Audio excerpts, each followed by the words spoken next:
चैतन्यमनोभीष्टं स्थापितं येन भूतले स्वयं रूपः कदा मह्यं ददाति स्वपदान्तिकं।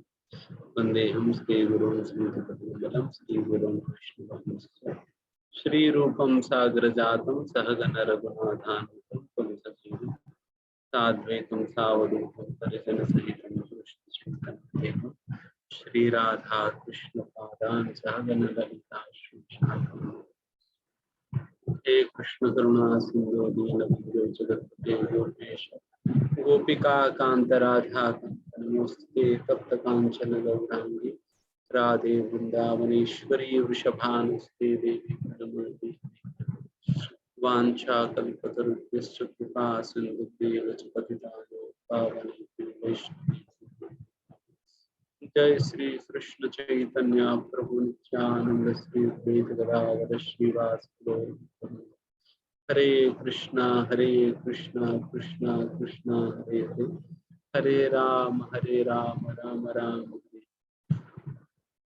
नमो विष्णुपादाय कृष्ण पृष्ठाय भूतले श्रीमते भक्तिवेदांत स्वामिने नामिने नमस्ते सारस्वती देवी गौरवाणी प्रचारिणे निर्विशेष शून्यवादी पाश्चात्य देशतारिणे।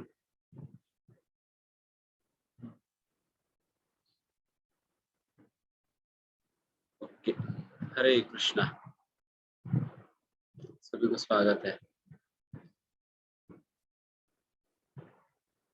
गौरांगा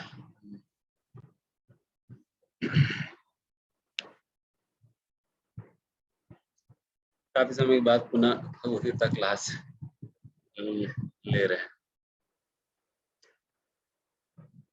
अभी भगवद्गीता 11वां अध्याय चल रहा है ना, 11वां अध्याय 18वां श्लोक का। वैसा भगवान गीता के 10वां अध्याय के अंतर्गत अपने ऐश्वर्यों के विषय में बताते हैं, और फिर 11वां अध्याय में भगवान अपना ऐश्वर्यों को दिखाते हैं।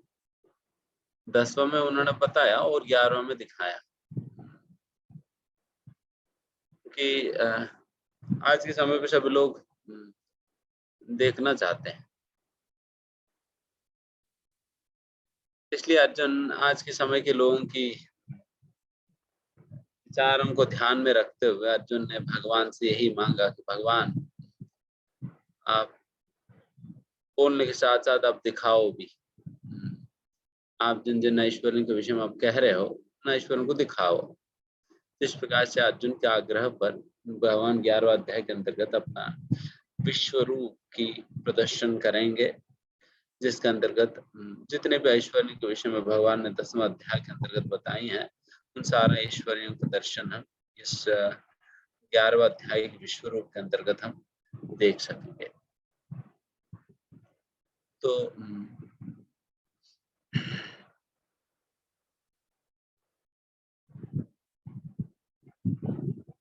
तो यहाँ पर अभी हम 11वां अध्याय की जो 18वां श्लोक पढ़ेंगे। त्वमक्षरं परमं वेदितव्यं त्वमस्य विश्वस्य परं निधानं त्वमव्ययः शाश्वतधर्मगोप्ता सनातनस्त्वं पुरुषो मतो मे। हरे कृष्ण गुरुदंडकम। आप परम आद्य ज्ञेय वस्तु हैं, आप इस ब्रह्मांड के परम आधार आश्रय हैं, आप अव्यय तथा पुराण पुरुष हैं, आप सनातन धर्म के पालक भगवान हैं, यही मेरा मत है। हरे कृष्ण। अर्जुन अपने साक्षात्कार भगवान से ही कह रहे हैं। त्वम अक्षरम परमम वेदितव्यम, परमम वेदितव्यम, the ultimate object to be known. वेदितव्यम मतलब जिसे जानना चाहिए। परमम वेदितव्यम मतलब जो अल्टीमेट, परम मतलब अल्टीमेट है, जो अल्टीमेट चीज जिसे जानना चाहिए वो कौन है? भगवान स्वयं है। तो इसमें ये बात हमें समझना होगा कि परम वेदितव्यम का इसकी अर्थ इस प्रकार से कि ultimate object to be known. इसका मतलब ये होता है कि बाकी सब कुछ ना जानते हुए भी अगर भगवान को जान सके देन वो पूर्ण माना जाएगी। बट बाकी सब कुछ जानकर भी भगवान को नहीं जान पाया देन फिर फेलियर है, तो इस प्रकार से अल्टीमेट ऑब्जेक्ट है भगवान ज्ञान का ज्ञेयम, इसलिए वेदितव्यम कहा जा रहा है। वेदितव्यम मतलब ultimate object to be understood. क्योंकि बाकी सब कुछ जानकर भी हम कुछ प्राप्त तो नहीं करने वाले हैं, कुछ फायदा तो नहीं होने वाली है। जिस प्रकार से पहले मैंने एक उदाहरण दिया, एक कहानी सुनाया था, एक साइंटिस्ट और एक नाविक वाला एग्जाम्पल, जिसके अंतर्गत उस साइंटिस्ट को सब कुछ आता है बट तैरना नहीं आता है। एंड एक समुद्र के अंतर्गत या एक तालाब के अंतर्गत हो या नदी के अंतर्गत अगर कोई चल रहा है, उनको सबसे महत्वपूर्ण चीज, अगर उनको पाइथागोरस थ्योरम नहीं भी आया कोई दिक्कत नहीं है, उनको न्यूटन्स लॉज ऑफ मोशन नहीं भी पता है तब भी कोई दिक्कत नहीं, आइंस्टीन्स इक्वेशन नहीं पता है तब भी कोई दिक्कत नहीं, श्रोडिंगर वेव इक्वेशन नहीं आता तब भी कोई दिक्कत नहीं है। कम से कम इतना तो आना चाहिए, उन्हें तैरना आना चाहिए। तो ये तैराने वाली ज्ञान है, ये भगवान के विषय में ज्ञान, तो इसे हमें समझने का प्रयास करनी चाहिए। और बेकार में हम बाकी सारे चीजों में अपना समय बर्बाद करके कोई फायदा नहीं है। जिस प्रकार से लोग चिपक जाते हैं, टीवी को चिपक जाते हैं, न्यूज़पेपर को चिपक जाते हैं, अपना मोबाइल फोन में न्यूज को चिपक जाते हैं। ठीक है, आप कितना कुछ भी इस दुनिया के अंतर्गत दुनिया के विषय में जानकारी प्राप्त कर भी ले, क्या होने वाली है? क्या अमेरिका के प्रेसिडेंट जो कुछ भी डिसीजन लेंगे आपसे पूछकर करने वाले हैं? प्रभु जी आप अपना मत बताइए, इस संदर्भ में मुझे समझ नहीं आ रहा, मुझे क्या करनी चाहिए, आप सुझाव दीजिए, आपसे पूछ कर करेंगे। या नरेंद्र मोदी जी भी कहीं बाहर जाना होता है, आपसे परमिशन लेकर जाने वाले? कुछ हमारा कोई इन्फ्लुएंस ही नहीं है, उस पर कोई प्रभाव नहीं है, तो फायदा क्या है? ठीक है, इसका मतलब ये नहीं कि बिल्कुल नहीं जानना चाहिए, ऐसा तो नहीं कह रहे हैं। जितना जरूरत है, कम से कम दुनिया के अंतर्गत क्या चल रहे है थोड़ा बहुत जानकारी पर्याप्त, कोई दिक्कत नहीं। बट बाकी उसके अंतर्गत कुछ जाने की कोई जरूरत नहीं। घंटों घंटों तक केवल न्यूज़पेपर में ही लोग बिता रहे हैं, न्यूज देखने में बिता रहे हैं और आपस में भी वही चर्चा कर रहे हैं, तो फायदा क्या? फायदा क्या हुआ? इसलिए मूर्खतावश हम अपने समय को इस प्रकार से व्यर्थ की चीजों में बर्बाद नहीं करनी है। लोग 3 घंटा जाकर मूवी देखते हैं एंड वो 3 घंटा तो बर्बाद हुआ ही है, और उस 3 घंटे के विषय में जो भी उन्होंने देखा है फिर कई दिन तक वो चर्चा करते रहते हैं। उसने उस समय ऐसा डायलॉग कहा, उसने ऐसा गाना गाया, तो उनकी गाना अच्छा है, तो ये सारा क्या क्या काम है इन सारे चीजों की? मूर्खतावश लोग इस प्रकार की ज्ञान प्राप्त करके या ज्ञान लेकर उनके दिमाग ही खराब होता है, उनका दिमाग ही खराब होता है, उससे कोई फायदा ना। जिनके विषय में आप चर्चा कर रहे हो उनको ना कोई फायदा नहीं होने वाली है, ना आपका कोई फायदा होने वाली है, बेकार है।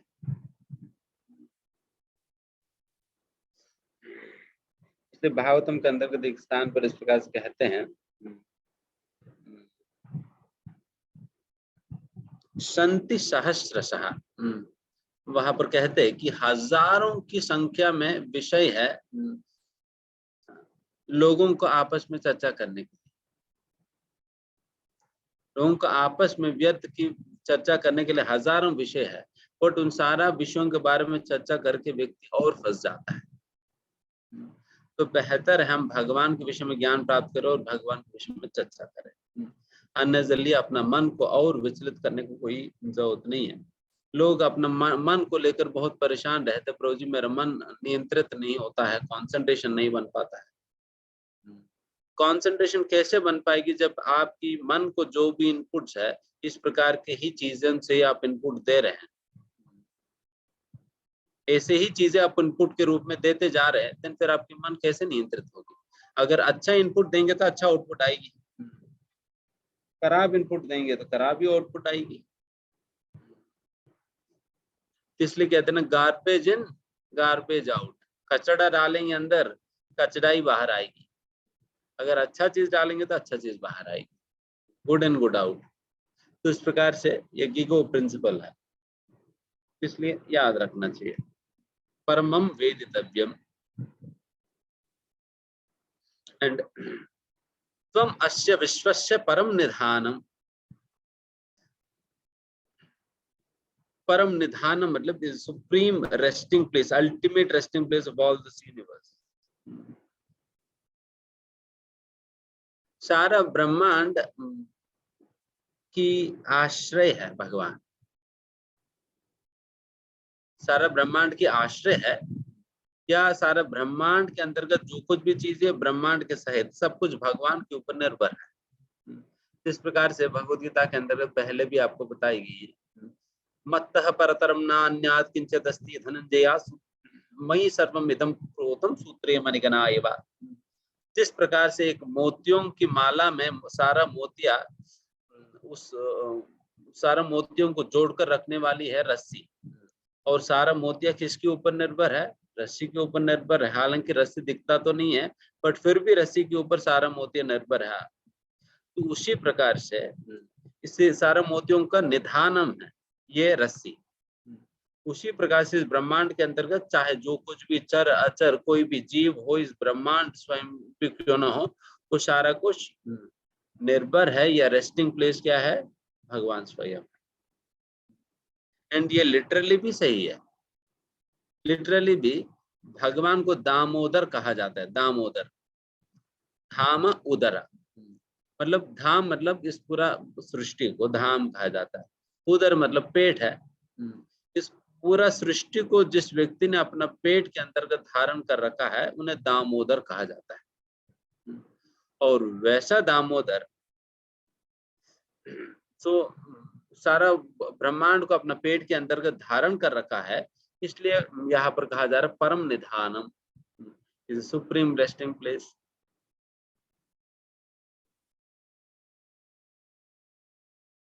फिर कहते हैं तुम अव्यय शाश्वत धर्म गोप्ता। शाश्वत धर्म गोप्ता मतलब जो धर्म का भरण करते हैं या धर्म को मेंटेन जो करते हैं,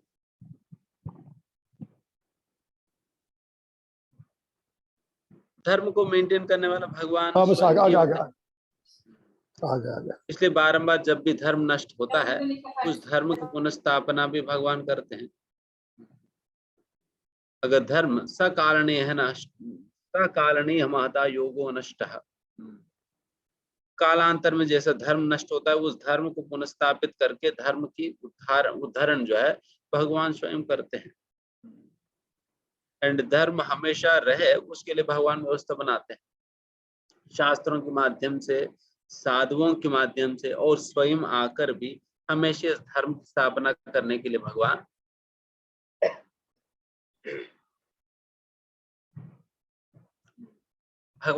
हमेशा उस प्रकार से इंश्योर करते हैं, इधर शास्त्रों के माध्यम से या अपने भक्तों के माध्यम से, नहीं तो स्वयं खुद आकर भी क्यों न हो, धर्म की स्थापना या धर्म की मेंटेनेंस भगवान हमेशा करते हैं। इसलिए हम भगवान के प्राकट्य के विषय में कहते हैं ना, धर्म संस्थापनाध्याय, धर्म की स्थापना करने के लिए भगवान अवतार लेते हैं, धर्म की स्थापना करने के लिए। और वैसा भगवान को यहाँ पर इसलिए कहा जा रहा है शाश्वत धर्म गोप्ता करके। इस प्रकार से कुछ मेन शब्द हम चर्चा किए थे, फिर आगे बढ़ते हैं। अनादिमध्यांतमनंत वीर्यम अनंत बाहुं शशि सूर्य नेत्रम पश्यामि त्वां दीप्त हुताश वक्त्रम स्वतेजसा विश्वमिदं तपन्तम्। हरे कृष्णा। आप यदि मध्य तथा अंत से रहित हैं, आपका यश अनंत है, आपकी असंख्य भुजाएं हैं और सूर्य तथा चंद्रमा आपकी आंखें हैं। मैं आपके मुख से प्रज्वलित अग्नि निकलने निकलते और आपसे तेज से इस संपूर्ण ब्रह्मांड को जलते हुए देख रहा हूँ। हरे कृष्ण। भगवान का अनादि मध्यांतम अनंत, भगवान का आदि अंत और मध्य नहीं है। जैसे जैसे कि ये आकाश है, जैसे आसमान जो आप देखते हो, आकाश जब देखते हो, क्या आपको कभी पता चले वो कहाँ से शुरुआत हो रही है या कहाँ पर अंत हो रही है या उसके मध्य क्या है? कुछ नहीं, कुछ भी नहीं पता चलता है, कुछ भी नहीं पता चलता है, बिकॉज अनंत है ये। बट बात यह है कि हमारा दृष्टिकोण से वो अनंत के रूप में दिखाई पड़ता है, बट आकाश भी अनंत नहीं है। आकाश भी अनंत नहीं है, क्योंकि इसी सीमित ब्रह्मांड के अंतर्गत ही ये आकाश। हमारा क्षमता नहीं है उसकी आदि अंत और मध्य को देखने के लिए, बट इस आकाश भी सीमित है। बट भगवान, आप सोचे कि इस छोटा सा आकाश जो जिसको हम देखकर लग रहे हैं कि जिसका आदि अंत और मध्य नहीं है, अगर उस आकाश को बनाने वाला व्यक्ति वो कितना महान होंगे, वो और कितना महान होंगे। इसलिए वैसा आकाश का आदि मन, वैसा भगवान का आदि अंत और मध्य तो समझ ही नहीं पाएंगे, समझ ही नहीं पाएंगे।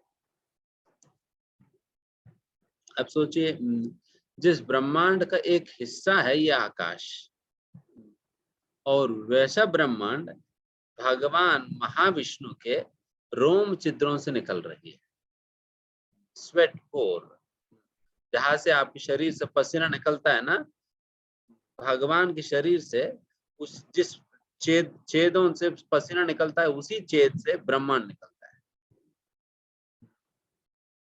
देन आप सोचिए कि एंड वैसा जो ब्रह्मांड जो भगवान की रोम छिद्रों से निकल रहा है, उस ब्रह्मांड का एक हिस्सा है ये आकाश।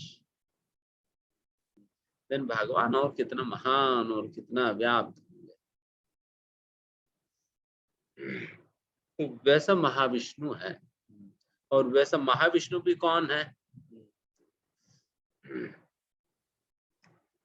महाविष्णु के विषय में बताया जाता है कि विष्णुर्महान इह यस्य कला विशेषः। ये विष्णुर्महान, ये महाविष्णु, स इह यस्य, स इह यस्य मतलब जिनकी भजन में करता हूँ, गोविंद मादि पुरुषम तम हम भजामि, जिनकी जिस गोविंद के भजन में करता हूँ, उस गोविंद का कला विशेष, केवल एक कला विस्तार है, एक विस्तार है बस ये महाविष्णु। आप सोचिए, महाविष्णु भी एक विस्तार है भगवान श्री कृष्ण का, एक कला विस्तार है। फिर भगवान और कितना महान होंगे। इसलिए भगवान की महानता के विषय में हम नाप, भगवान की महानता को नाप नहीं पाएंगे। इसलिए आदि अनादि मध्यांतम अनंत वीर्यम।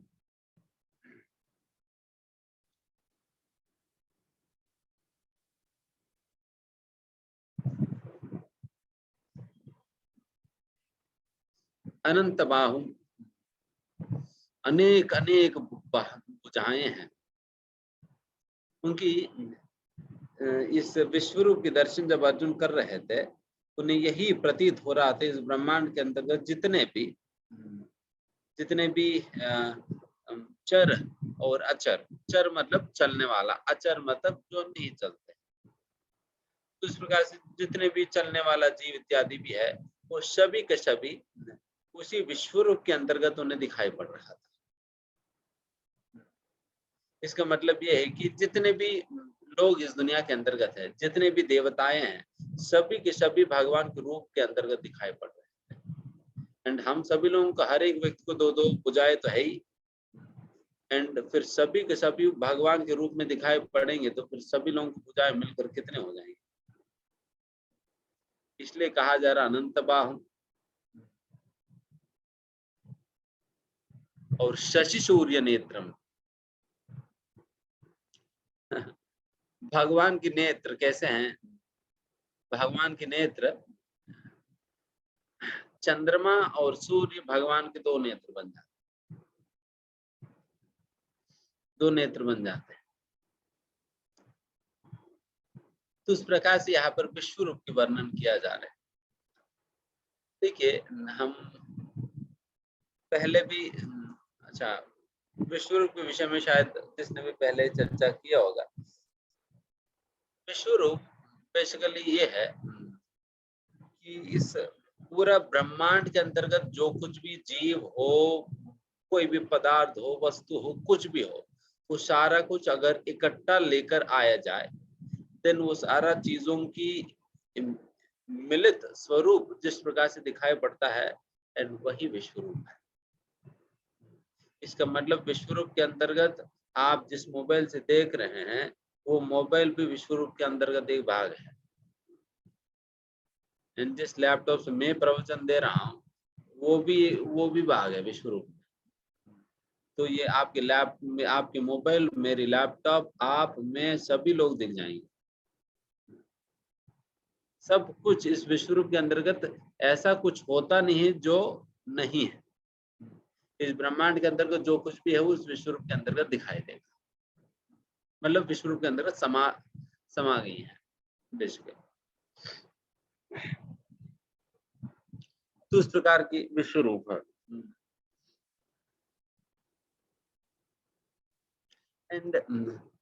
एंड उसी विश्व रूप के अंतर्गत ये सूर्य चंद्रमा भी तो इसी ब्रह्मांड के अंतर्गत है। तो सूर्य चंद्रमा भी फिर वही विश्व रूप के अंतर्गत कौन सी हिस्सा में, कहाँ पर दिखाई पड़ेंगे आपको? नेत्रों के पास। भगवान का दो नेत्र सूर्य और चंद्रमा है। तो इस प्रकार से ये विश्व रूप की वर्णन इत्यादि हमारे लिए कैसा महत्व रखता है कि भगवान की स्मरण दिलाने में, भगवान की स्मृति दिलाने में, भगवान की स्मरण दिलाने में काम आएगी। कैसे?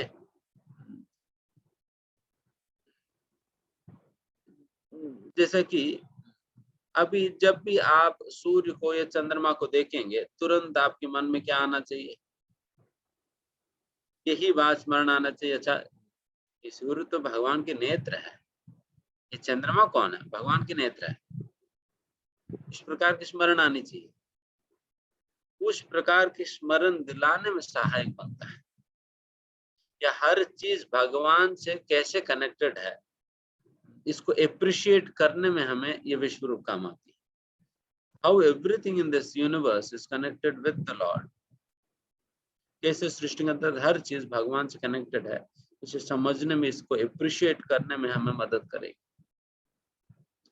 इसलिए भगवान इतना डिटेल में अपना विश्व रूप के बारे में वर्णन कर रहे हैं, है ना।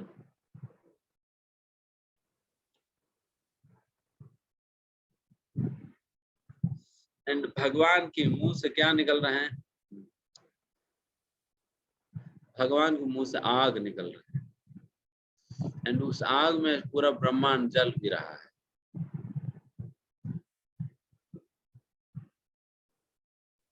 आप सोचिए, आग निकल रहा है भगवान के मुंह से। हम तो बांसुरी बजाने वाला भगवान को तो देखे थे, बट ऐसा आग निकालने वाला भगवान को तो देखे नहीं।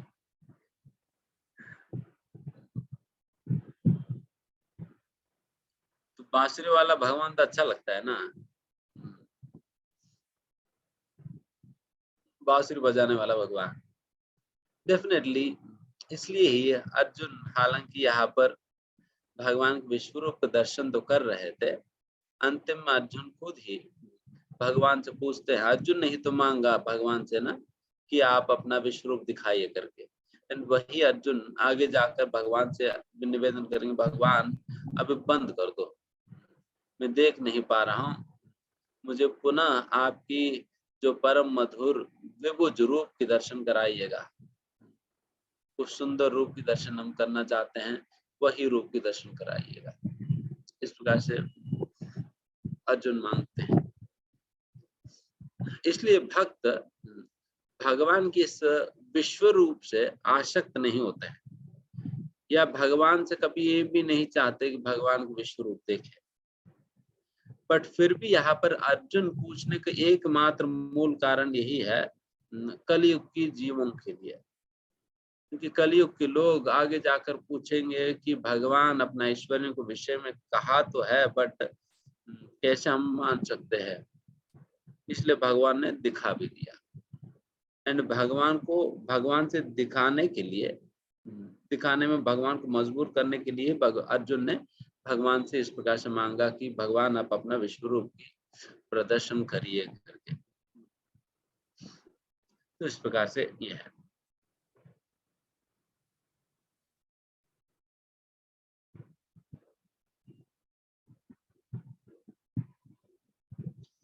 आगे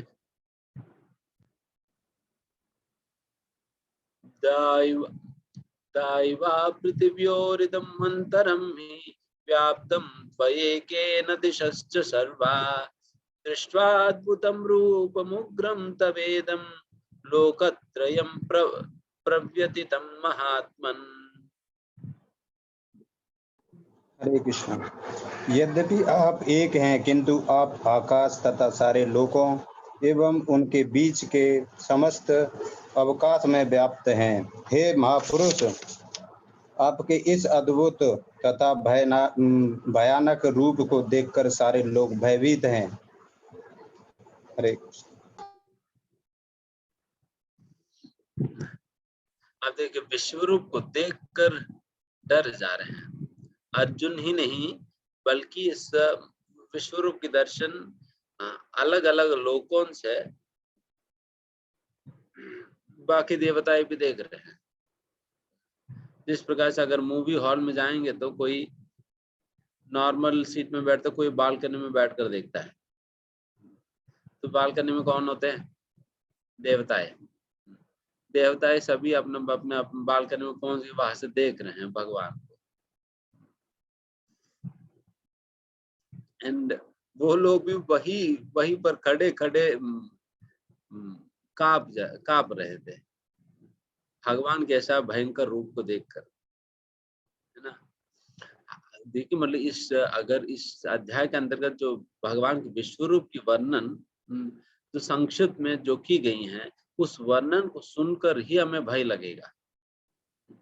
एंड वैसा अगर देखा जाए तो क्या होगा।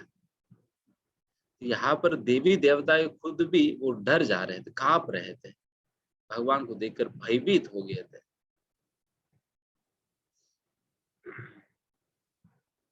आप देखिए, यहाँ पर भगवान के विश्व रूप को देखकर लोग डर रहे हैं, एंड वही भगवान के जो द्विभुज रूप है उसे देखकर लोगों के अंतर्गत भगवान के प्रति प्रेम उमड़ता है।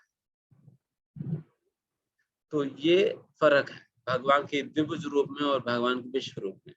इसलिए भक्त भगवान के विश्व रूप से आसक्त नहीं होते हैं, या ना उनके अंदर कोई इच्छा होती है विश्व रूप के दर्शन करने, बल्कि वो लोग भगवान के द्विभुज रूप से आसक्त है।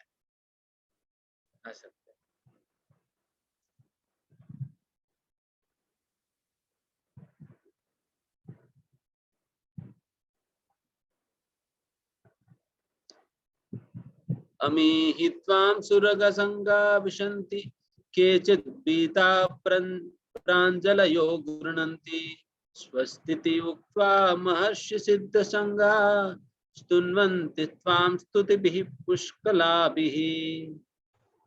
हरे कृष्ण। देवों का सारा समूह आपकी शरण ले रहा है और आप में प्रवेश कर रहा है। उनमें से कुछ अत्यंत भयभीत होकर हाथ जोड़े आपकी प्रार्थना कर रहे हैं। मैं ऋषियों तथा सिद्धों के समूह कल्याण हो, कहकर वैदिक शास्त्रों का पाठ करते हुए आपकी स्तुति कर रहे हैं। हरे कृष्ण।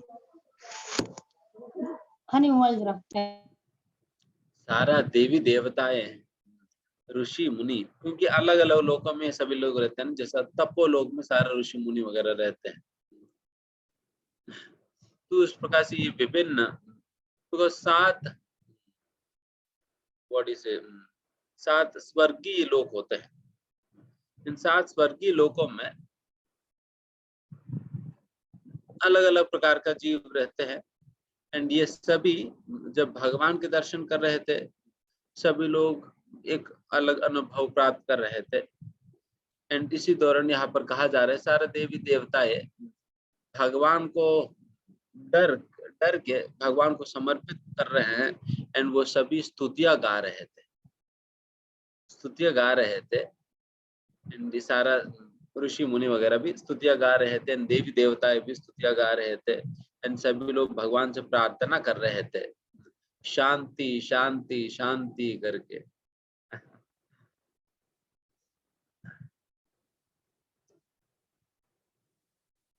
हाथ जोड़कर प्रार्थना कर रहे थे सभी। रुद्रादित्य वशवो ये चा साध्या विश्वेश्विनौ मरुतश्चोष्मपश्च गंधर्व यक्षासुर सिद्ध संघा वीक्षन्ते त्वां विस्मिताश्चैव सर्वे। शिव के विविध रूप आदित्यगण, वसु, साध्य, विश्वदेव दोनों, अश्विनी कुमार, मरुदगण, पितृगण, गंधर्व, यक्ष, असुर तथा सिद्ध देव सभी आपको आश्चर्यपूर्वक देख रहे हैं। हरे कृष्ण। वहां पर उन देवी देवता में कौन कौन है? यहाँ पर कहा जा रहा है शिव जी, आदित्य। आदित्य मतलब यहाँ पर बहुवचन उपयोग किया जा रहा है। आदित्य मतलब केवल एक ही नहीं है, 11 आदित्य होता है, 12 आदित्य, 12 आदित्य होते हैं। 11 रुद्र और 12 आदित्य होते हैं। तो इस प्रकार से वसु, साध्यास, विश्वेदास, अश्विनी कुमार, 49 मरुत गण एंड पितृजन, गंधर्व, यक्ष, असुरा इत्यादि इत्यादि सभी लोग वहां पर सम्मिलित थे। इन सभी लोग बहुत आश्चर्यचकित होकर देख रहे थे भगवान को। रूपम महत्ते बहुवक्त्र नेत्रम महाबाहो बहुबाहु रूपादम बाहूदरम बहुदंष्ट्रकारालम दृष्ट्वा लोका प्रवृतस्ततात। हे महाबाहु, आपके इस अनेक मुख, नेत्र, बाहु, जंग, पांव, पेट तथा भयानक दांतों वाले विराट रूप को देखकर देवतागण सहित सभी लोग अत्यंत विचलित हैं, और उन्हीं की तरह से मैं भी हूँ। इन सारे ग्रह अपने देवताओं को लेकर सभी बहुत विचलित हो गए थे। भगवान के ऐसा बहुत ही भयानक रूप देखकर, इतने सारे मुख, इतने सारे आंख, इतने सारे भुजाएं, इतने सारे पैर, इतने सारे पेट, इतना घोर भगवान की जो दांते, इन सारे चीजों को देखकर सभी लोग बहुत विचलित हो गए थे। एंड फिर अर्जुन कहते हैं जिस प्रकार से बाकी लोग विचलित हो गए, हम भी विचलित हो गए भगवान। इसलिए अगर आप भी देखेंगे तो आप भी क्या होंगे, फिर आप भी विचलित होंगे। क्या भगवान को देखकर विचलित होना है या भगवान से प्रेम करना है? तो इसलिए भक्त हमेशा भगवान की जो सुंदर श्याम सुंदर स्वरूप से बहुत आसक्त रहते हैं एंड वैसे ही रूप में भगवान के दर्शन करना चाहते हैं।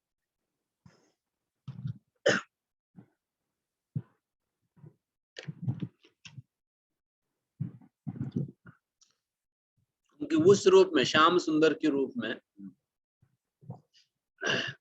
मधुरता उमड़ती है, या मधुरता के आस्वादन होता है।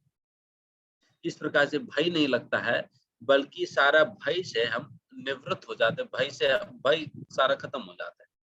इसलिए एक भक्त निर्भय बन जाता है, क्योंकि उनके अंदर जो भी भय वो खत्म हो जाता है, क्योंकि भगवान की आश्रय और भगवान के संरक्षण में उस प्रकार, भगवान की उपस्थिति में उनको उस प्रकार के संरक्षण और आश्रय की अनुभूति होता है, उसकी वजह से भय खत्म हो जाता है।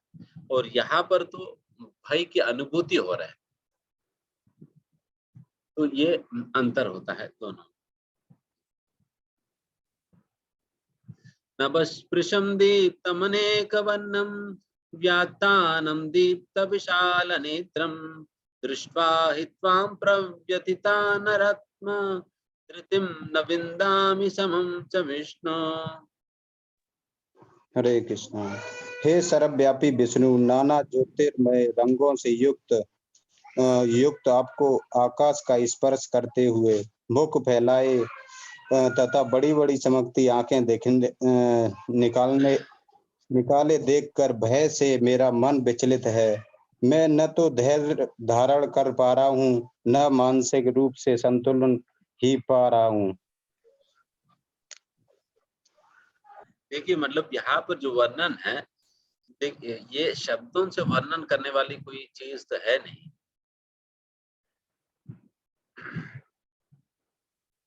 आप सोच सकते हैं कि अगर देखिए, अगर आप देख रहे हैं पूरा आकाश से जमीन तक मुंह, एक व्यक्ति का मुंह खोला हुआ है और बड़े बड़े दांते हैं, उन दांतों के बीच में लोग फंस जा रहे हैं और खून निकल रहा है। समझ रहे हैं ना? तो यहाँ पर जब कहते हैं, जब भगवान दान चलाते थे, कई बार कई लोगों की सिर विर फंस जाता था। जिस प्रकार से हमको खाना खाते हैं, हमारे दांतों के बीच में खाना फंस जाता है, उस प्रकार से दांतों के बीच में किसी का सिर फंस जाता, तो उस प्रकार से था। ऐसा भयंकर रूप है। एंड उस प्रकार की मुंह आपकी पूरा जमीन से आकाश तक, कितना बड़ा मुंह आपके सामने दांतों के साथ चल रहे हैं, तो क्या लगेगा? तो वही चल रहे हैं यहाँ पर, इसलिए सभी लोग बेचारे डिस्टर्ब है। नहीं तो इतना आसानी से कौन डिस्टर्ब होने वाले हैं? इतना आसानी से डिस्टर्ब होने के लिए अर्जुन वगैरह तो हमारे जैसा कोई साधारण व्यक्ति तो नहीं है। हम तो रात के समय कुत्ता भौ करेंगे तो बहुत डर जाते हैं हम लोग। रात के समय गली से चल रहे और कुत्ता भौ कर दिया तो डर जाएंगे। और अगर रात के समय कोई कहे प्रभु जी छत पे जाकर लाइट बंद करके आना, तब भी डर जाते लोग, इतने मात्र के लिए डर जाते हैं।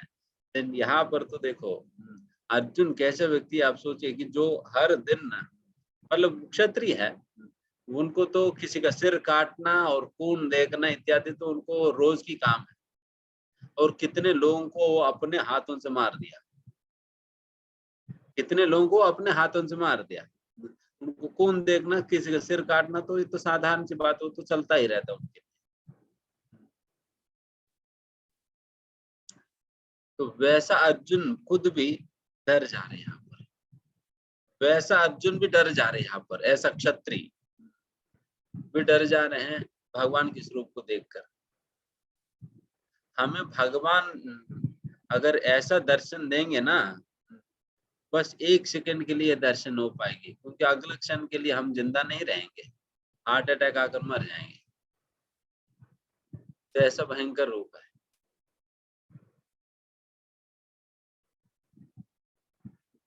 इसलिए अर्जुन कह रहे भगवान मेरा मैं स्थिरता नहीं रख पा रहा हूँ। I can no longer maintain my steadiness or equilibrium mind. दंष्ट्राकरालानि च त्वं मुखानि दृष्ट्वैव कालानलसन्निभानि दिशो न जाने न लभे च शर्मा प्रसीद देवेश जगन्निवास।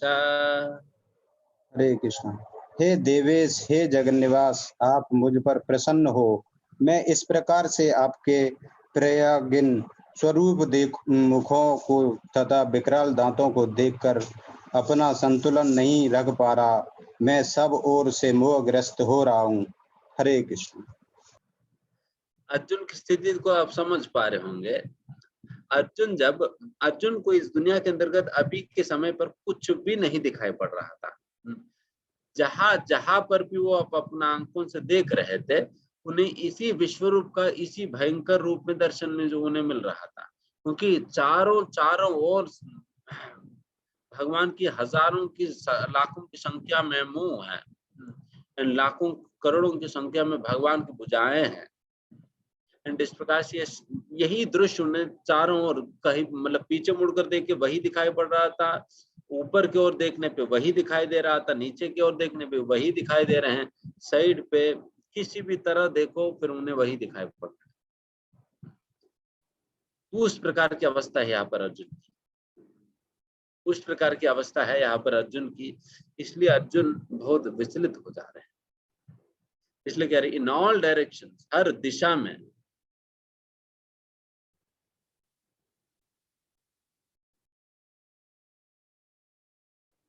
अमिच्यत्वां धृतराष्ट्रपुत्राः सर्वे सहैवावनिपालसङ्गे भीष्मो द्रोणः सूतपुत्रस्तथासौ सहास्मदीयैरपि च योधमुख्यैः वक्त्राणि ते वक्त्वरमाण विशन्ति दंष्ट्रा करालानि भयङ्कानि केचित् विलग्ना दशनान्तरेषु संदृश्यन्ते चूर्णिते उत्तमांगैः। हरे कृष्णा। धृतराष्ट्र के सारे पुत्र अपने समस्त सहायक राजाओं सहित तथा भीष्म, द्रोण, कर्ण एवं हमारे प्रमुख योद्धा भी आपके विकराल मुख में प्रवेश कर रहे हैं। उनमें से कुछ के सिरों के को तो मैं दांतों के बीच चूड़ित हुआ देख रहा हूँ। हरे कृष्ण। अब सोचो, दांतों के बीच किसी का सिर फटते हुए अगर दिखाई दे, कैसे होगा? तो वही यहाँ पर अर्जुन देख रहे थे। यहाँ पर कौन कौन भगवान के मुंह के अंदर, जो भगवान के मुंह से जो भयंकर अग्नि जो निकल रहा है, उस अग्नि के अंदर कौन कौन जा रहे हैं। इस प्रकार से ये सभी सारे कौरव, भीष्म, द्रोण इत्यादि सभी ही लोग जा रहे थे। एंड साथ ही साथ उनके पक्ष वाले भी कई सैनिक उन्हें दिखाई पड़ रहे थे उस मुंह के अंतर्गत प्रवेश करते हुए। और जो जब वो लोग जा रहे थे, किसी किसी भगवान के दांत चल भी रहे थे, भगवान के दांत ऐसे ऐसे चल रहा है, तो उन दांतों के बीच में किसी का सिर जो है फंस जा रहे हैं और वो फट जा रहे हैं, पिस जा रहे हैं।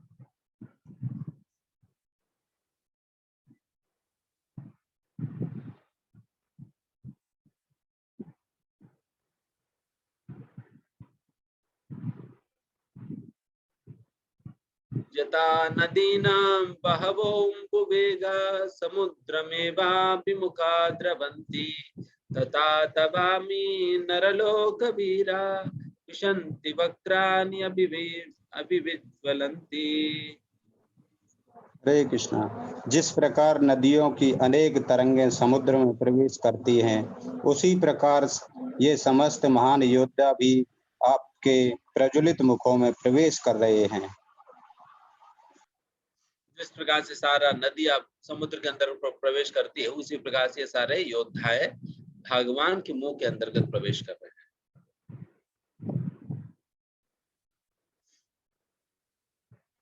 यथा प्रदीप्तं ज्वलनं पतंगा विशन्ति नाशाय संवृता वेगा तथैव नाशाय विशन्ति लोकास्तवापि वक्त्राणि समृद्ध वेगाः। हरे कृष्णा। मैं समस्त लोगों को पूर्ण वेग से आपके मुख में उसी प्रकार प्रविष्ट होते देख रहा हूँ, जिस प्रकार पतंगे अपने विनाश के लिए प्रज्वलित अग्नि में कूद पड़ते हैं। हरे कृष्ण। यहाँ पर दूसरा उदाहरण दिया जा रहा है। पहले जिस प्रकार से नदियां समुद्र में प्रवेश करती है, यहाँ पर जिस प्रकार से छोटे छोटे कीड़े आप देखते होंगे, खास करके बारिश के मौसम में छोटे छोटे कीड़े होते हैं। वो सारे कीड़े प्रकाश से आकर्षित होकर आग के संपर्क में जाके वो खुद जलकर मर जाती है। उसी प्रकार से ही यहाँ पर जिस प्रकार से छोटे छोटे कीड़े आग में कूद कर मर जाती है, उसी प्रकार से यहाँ पर सभी कौरवों की सेना जो है भगवान की मुंह से निकलता वो जो ज्वाला के में प्रवेश करके सभी लोग मर जा रहे हैं, सभी मर जा रहे, उस प्रकार से मर जा रहे। निश्चित रूप से यहाँ पर यही उदाहरण एक अन्य जगह भी आता है माया के विषय में वर्णन करते हुए। वहां पर कहा जाता है जिस प्रकार से ये छोटे छोटे कीड़े जिनसे आकर्षित होकर जा रही है, वही चीज उन सारे कीड़ों को जलकर मार दे रही है। ठीक उसी प्रकार से माया से भी साधारण जीव कीड़ों की तरह आकर्षित होकर माया के संपर्क में जाकर माया की संपर्क में जाने की वजह से, माया की वजह से ही जलकर वो मर जाता है। तो यहाँ पर वो उनको आकर्षित करती है, माया अपने प्रकाश से आकर्षित करती है। जिस प्रकार से कीड़ों को ये अग्नि आकर्षित कर रही है, उसी प्रकार से माया का भी अनेक खेल है हमें एक जीव को आकर्षित करने का।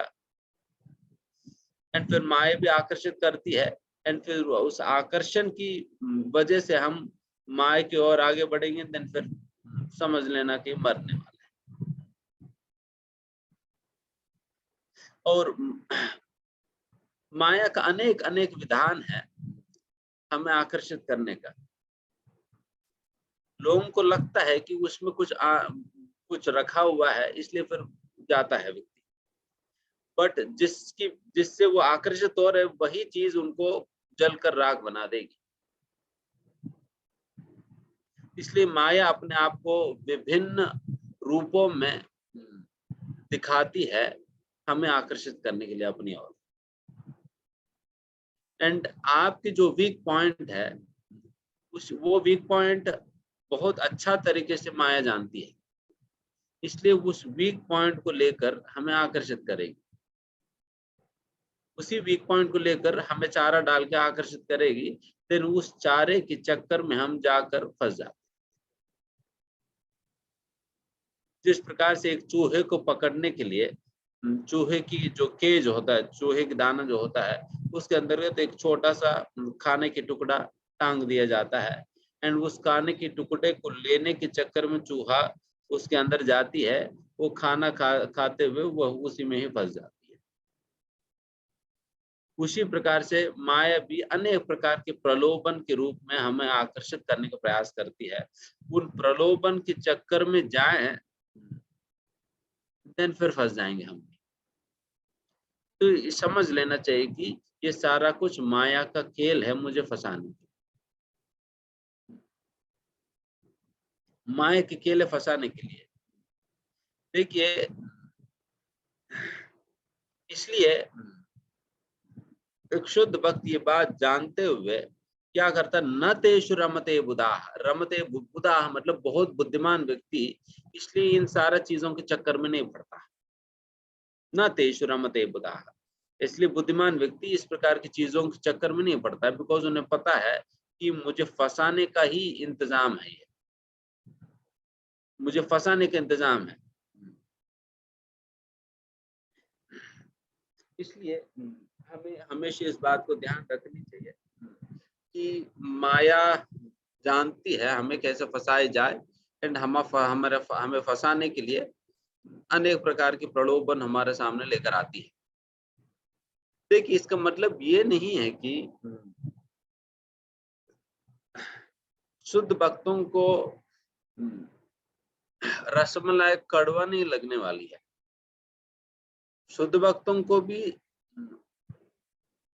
मिठाई लगेगा, हमें भी मीठा लगेगा, बट शुद्ध भक्त को ये बात पता है ये माया के इंतजाम में मुझे फंसाने के लिए, इसलिए वो उसके संपर्क में नहीं जाता है। और हम लोग उस प्रकार की जानकारी नहीं होने के कारण उस रसमलाई के चक्कर में जाकर हम फंस जाते हैं। इस दुनिया में फंस जाते हैं। इसलिए हमेशा इस बात को याद रखनी चाहिए कि माया अनेक बार मुझे प्रलोभन दिखा दिखाकर मुझे फंसाने का ही कार्य कर रही है, एंड हर बार उनका प्लान के अंतर्गत मैं फंस जा रहा हूं, एंड तभी तो हम यहाँ पर फंसे हुए अभी भी। नहीं तो हम और आप इस प्रकार से एक दूसरे को देखने वाला नहीं होते कलयुग में इस पृथ्वी में बैठकर, कि हम फंसे हुए हैं तभी हम लोग इस प्रकार से मिल रहे हैं, है ना। तो इस प्रकार से हम हर बार हम धोखा खा जा रहे हैं माया के चक्कर में। तो इस बार हमें समझ लेना चाहिए।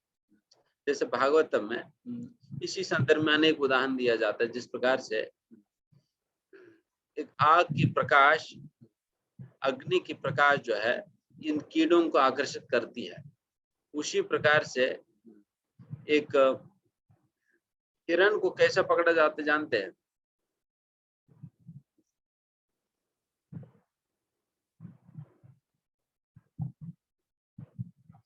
उसी प्रकार से हिरण को भी उनका जो उनकी वीक पॉइंट है, उसी वीक पॉइंट से हिरण को पकड़ा जाता है, एंड हाथी को भी उनका वीक पॉइंट से पकड़ा जाता है। हिरण को वीक पॉइंट क्या है? उनको म्यूजिक अच्छा लगता है, उनको म्यूजिक अच्छा लगता है। अगर म्यूजिक जहां पर चलेगी देन फिर वो म्यूजिक को ढूंढते ढूंढते ढूंढते वहां पहुंच जाती है, बांसुरी को ढूंढते ढूंढते वहां पहुंच जाती है। एंड इसलिए हिरण को आपको पकड़ने के लिए उसके पीछे दौड़ने की जरूरत नहीं पड़ता, बस एक ही जगह खड़े होकर आप बजाएंगे तो फिर वो खुद ही आ जाएगा आपके पास, फिर आएगी तो पकड़ लेना। तो हिरण ऐसे पकड़ में आ जाती, नहीं तो हिरण को पकड़ पाना बहुत मुश्किल है। शेर को भी कितना मुश्किल पड़ जाता है हिरण को पकड़ने में, एंड वैसा हम लोग कैसे पकड़ पाएंगे इतना आसानी से? इसलिए उसकी वीक पॉइंट उपयोग करके उसे पकड़ा जाता है। उसी प्रकार से हाथी का वीक पॉइंट है, वो हाथनी से बहुत आकर्षित हो जाती है। इसलिए पहले से हाथनी को ऐसा ट्रेनिंग दिया जाता है कि हाथनी जो है हाथी को प्रलोभन देके फिर वो भागती है। भागने के बाद वो ऐसा रास्ते में भागती है जिस रास्ते में बीच में बहुत बड़ा गड्ढा खोदा हुआ है, एंड उस गड्ढे को पत्तों से भर दिया जाता है।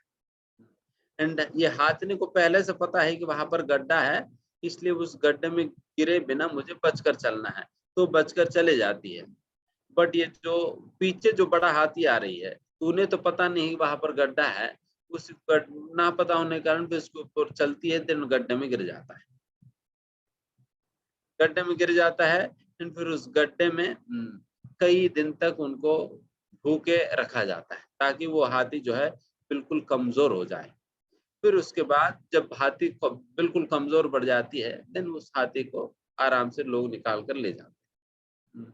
तो इस प्रकार से हाथी को पकड़ा जाता है, बिकॉज उनकी वीक पॉइंट।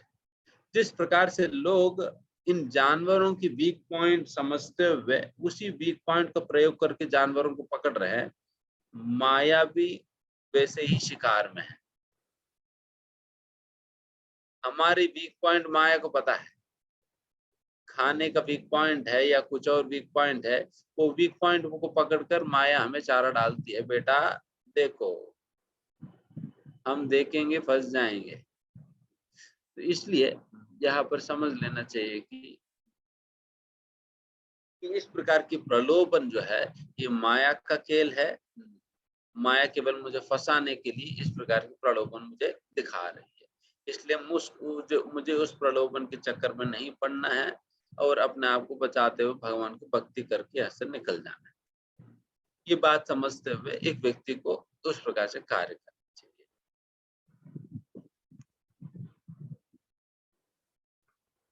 फिर आगे लीलिह्यसे ग्रशमान समन्ताल लोकान् समग्रान् वदने ज्वलद्भिः तेजो विरापूर्य जगत् समग्रं वाशस्तवोग्रा प्रतपन्ति विष्णु। हरे कृष्णा। हे विष्णु, मैं देखता हूँ कि आप अपने प्रज्वलित मुखों से सभी दिशाओं के लोगों को निगले जा रहे हो। आप सारे ब्रह्मांड को अपने तेज से आपूर्ति करके अपनी विकराल झुलसाती किरणों सहित प्रकट हो रहे हैं। हरे कृष्ण। इस सृष्टि का सारा जनता भगवान के मुंह में प्रवेश करते हुए उन्हें दिखाई पड़ रहे हैं। इस सृष्टि का यही नियम है, जातस्य ही ध्रुवो मृत्यु। जो भी जन्म लेता है उन्हें मरना तो निश्चित है ही। जो जिन्होंने जन्म लिया उन्हें तो मरना है ही। तो इस प्रकार से ये सभी लोग मर रहे हैं, भगवान के मुंह में प्रवेश करते हुए दिखाई पड़ रहे हैं। एंड भयंकर तेज निकल रहा है भगवान से। यहाँ पर वही कह रही है, और मैनिफेस्ट टेरिबल स्कॉचिंग रेस। आज्ञा हि मे को भगवान उग्र रूपो, नमोस्तुते देव वर प्रसीद। विज्ञातुमिच्छामि भवन्तमाद्यं, नहि प्रजानामि तव प्रवृत्तिम्। हरे कृष्ण। हे देवेश, कृपा करके मुझे बतलाइए कि इतने उग्र रूप में आप कौन हैं। मैं आपको नमस्कार करता हूँ। कृपया करके मुझ पर प्रसन्न हो। आप यदि भगवान हैं, मैं आपको जानना चाहता हूँ, क्योंकि मैं नहीं जान पा रहा हूँ कि आपका प्रयोजन क्या है। यहाँ पर अर्जुन की दो जिज्ञासा हैं। एक तो अर्जुन जानना चाह रहे वो कौन है जिन्हें अर्जुन देख रहे यहाँ पर, एंड दूसरा ये भी जानना चाह रहे हैं उनकी क्या उद्देश्य है, वो कौन है और उनकी क्या उद्देश्य है। ये दो प्रश्नों के उत्तर अर्जुन जानना चाह रहे हैं। तो इन प्रश्नों के उत्तर अभी भगवान स्वयं देंगे। आप सोचिए, अभी भगवान के जो विश्व रूप है या काल रूप है वो बात करने वाले हैं। तो जब काल रूप बात करने वाले तो वो क्या बोलेंगे आप देखो। श्री भगवान उवाच, कालोऽस्मि लोकक्षयकृत् प्रवृत्तो, लोकान् समाहर्तुमिह प्रवृत्ता। अर्थेऽपि त्वां न भविष्यन्ति सर्वे, ये अवस्थिता प्रत्यनीकेषु योधा। भगवान ने कहा, समस्त जगतों को विनष्ट करने वाला काल मैं हूँ, और मैं यहाँ समस्त लोगों का विनाश करने के लिए आया हूँ। तुम्हारे पांडवों के सिवा दोनों पक्षों के सारे योद्धा मारे जाएंगे।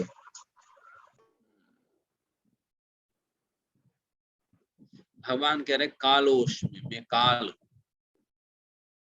मैं काल हूँ जो कि समस्त चीजों को नाश करने वाले हैं। एंड यहाँ पर क्यों आए हूँ उनको उद्देश्य भी बता रहे हैं। अभी वो कौन है बता दिया, भगवान कौन, काल हूं करके भगवान बता रहे यहाँ पर अपना परिचय। एंड फिर उनकी उद्देश्य क्या है, किस लिए यहाँ पर आए हैं। यहाँ पर जितने भी लोग सभी लोगों को मारना है, बहुत सुंदर उद्देश्य है, सभी लोगों को मारने आए हैं। भगवान कहते हैं कि बस आप मतलब पांडवों को छोड़कर बाकी लोगों को, सभी लोगों को मारने वाला।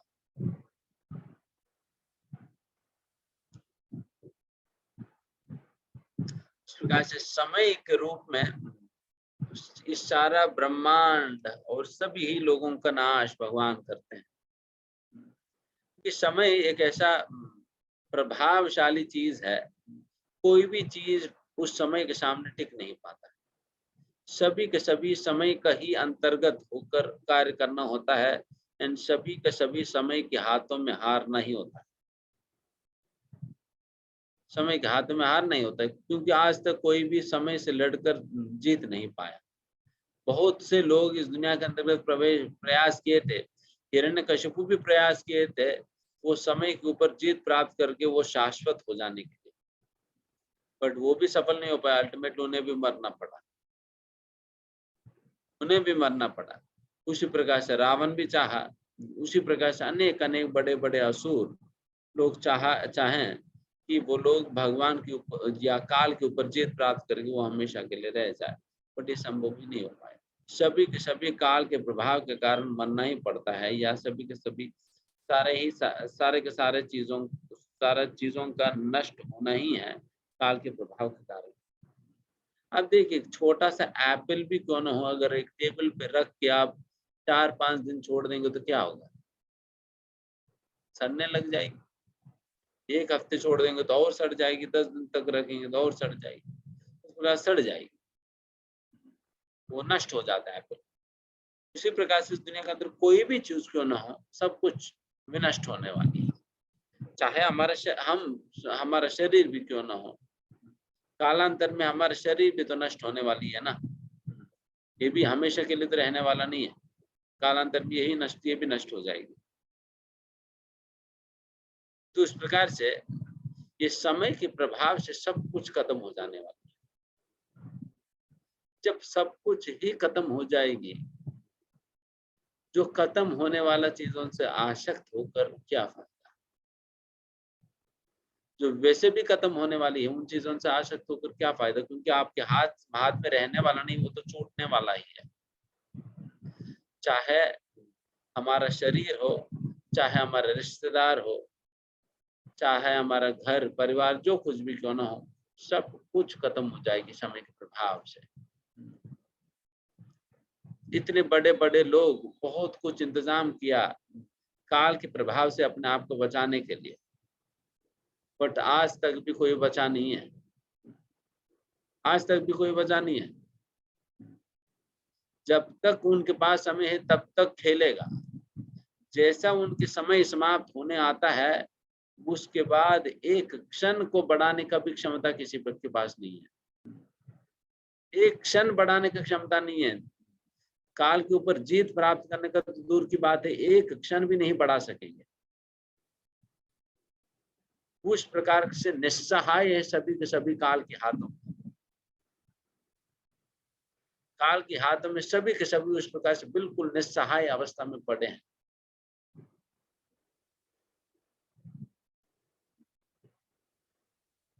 तो इसलिए इस काल के ऊपर जीत नहीं पाएगा। सभी का सभी काल का ही नियंत्रण में ही कार्य कर रहे हैं, सभी के सभी काल का नियंत्रण में काम कर रहे हैं। कोई देखिए, मतलब आप सोच देखो, कोई चाहते हुए भी काल को रोक नहीं सकते है ना। अगर मैं चाहूं कि आज का दिन आगे ना बढ़े, फिर भी नहीं रुकने वाला, वो जिस प्रकार से काम करनी वो काम करता जाएगी, एक क्षण के लिए भी आपके लिए रुकने वाला नहीं है। बल्कि हम सभी लोगों को चलाती है कहाँ, जैसा कि समय आने पर हमें, जैसे कि 9 बजते ही फिर सभी लोगों को ऑफिस निकलना होता है, समय हमें चला रही है, समय ही चला रही है। ऑफिस भेजना हो, खाना बनवाना हो, जो कुछ भी कराना है समय कराती है सारा। उस प्रकार से सभी के सभी काल का नियंत्रण में है, काल किसी का नियंत्रण में नहीं है, और सभी लोगों को काल नष्ट करती है। कोई भी काल को खत्म नहीं कर सकते, या काल के ऊपर जीत प्राप्त नहीं कर सकते, संभव नहीं है। और वैसा काल किनकी शक्ति है? कालोष्मी, भगवान का शक्ति है ये काल। इसी काल के माध्यम से भगवान इस पूरा ब्रह्मांड का नियंत्रण कर रहे हैं, इसलिए इसे छोटा मत समझना।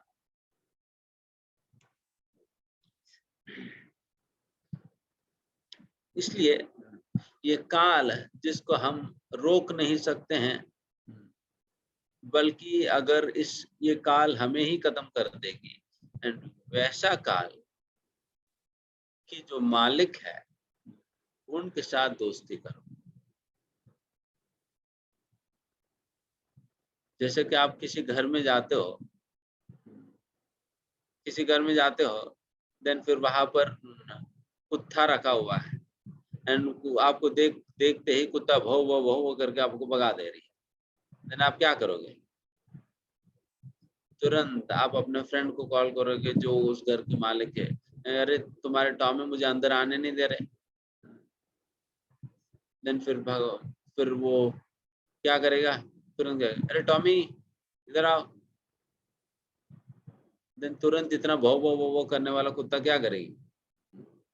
पूछ मोड़ के फिर बैठ जाएगी। अपने जिह्वा को लटका के पूछ मोड़कर फिर आपके सामने बैठ जाए, कुछ नहीं करेगी।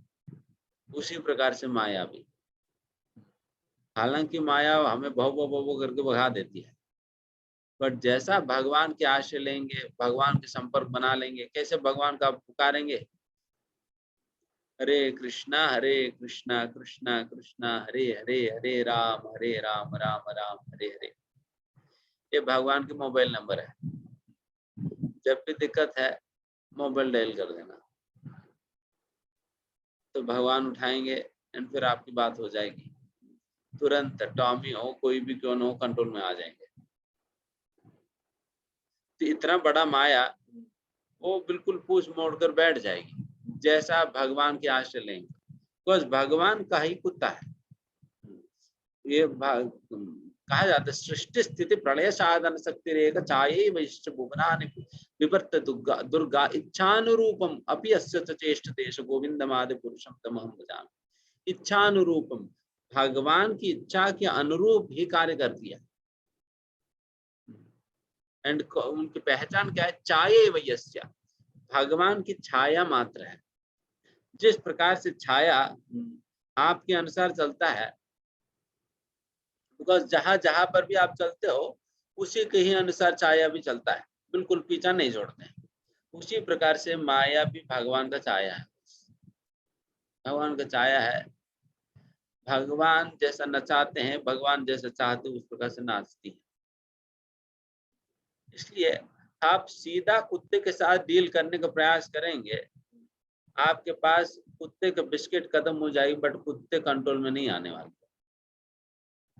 आप कितना खिलाएंगे उन्हें और कितना प्रयास करेंगे उस कुत्ते को कंट्रोल करने का? क्या आपकी क्षमता है इतना बड़ा अल्सेशियन डॉग को कंट्रोल करने का?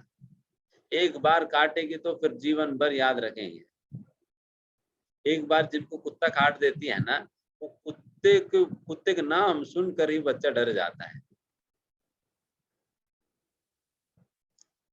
इतना डर लगता है एक बार कुत्ता काट लेने पे ना। तो ये माया का कुत्ता काट दिया तो फिर क्या ही कहना। तो उनको तो हम कंट्रोल नहीं कर पाएंगे, बट पूरा का पूरा दुनिया क्या करने का प्रयास कर रही है, वो अपने आप से ही उस कुत्ते को कंट्रोल करने का प्रयास कर रही है, माया को कंट्रोल करने का प्रयास कर रहे हैं, अलग अलग प्रकार के इंतजाम करके। बट कितना भी इंतजाम करो कहीं कंट्रोल में नहीं आ रहे। अब देखिए कहाँ परिस्थितियां कंट्रोल में आ रहे हैं ना, तो इतना कुछ टेक्नोलॉजी बढ़ा हुआ है, बट वही टेक्नोलॉजी का प्रयोग करके ही लोग अपना नाश कर रहे हैं। वही टेक्नोलॉजी का प्रयोग करके लोग अपना नाश कर रहे हैं। तो उस प्रकार से माया का खिलौना बन जा रहे हैं हम सभी। इसलिए माया को हम स्वयं कंट्रोल तो नहीं कर पाएंगे, माया के विषय में उनके मालिक को बता दीजिए, वो करेंगे जो करना है। अब भगवान से कहिए, भगवान देखो ये आपकी माया तो मुझे आपसे मिलने नहीं दे रहे, कुछ करो। देन भगवान कहेंगे टॉमी माया इधर आओ, देन सब कुछ खत्म। तो उस प्रकार से ये कार्य है। ठीक है, फिर यहाँ समाप्त कर देते हैं। किसी कोई प्रश्न है?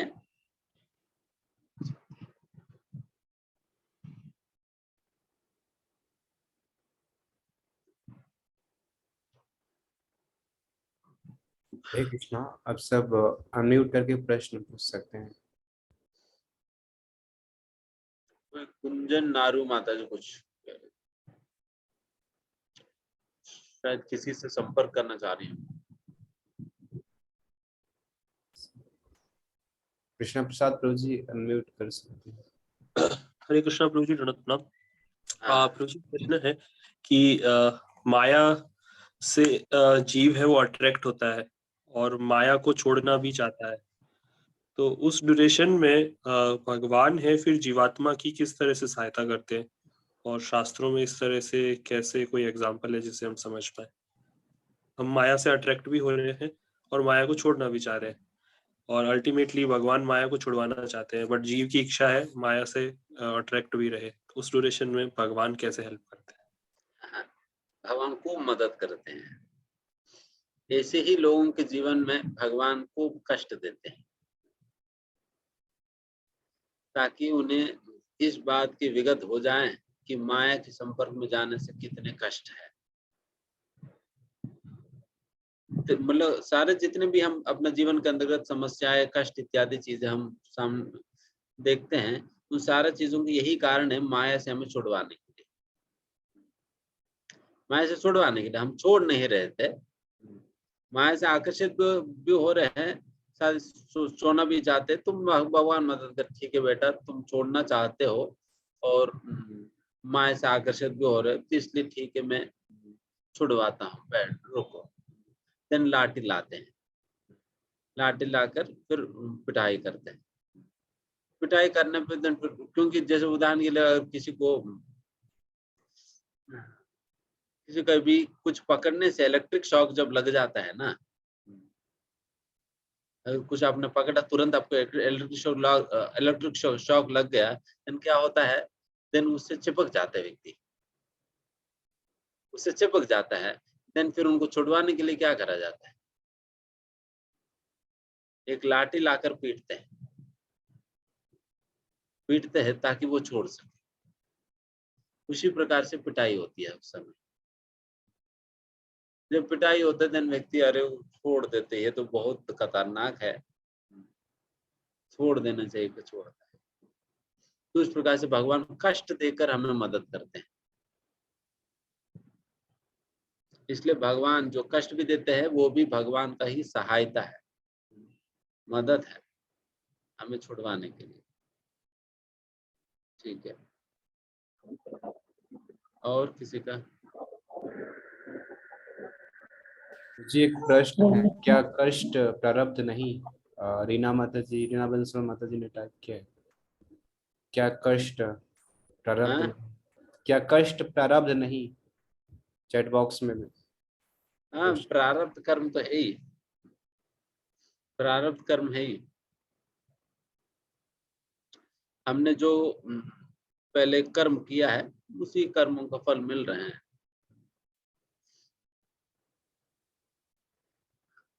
उन्हीं प्रारब्ध कर्म को ही उपयोग करके हमें भगवान मदद कर रहे हैं।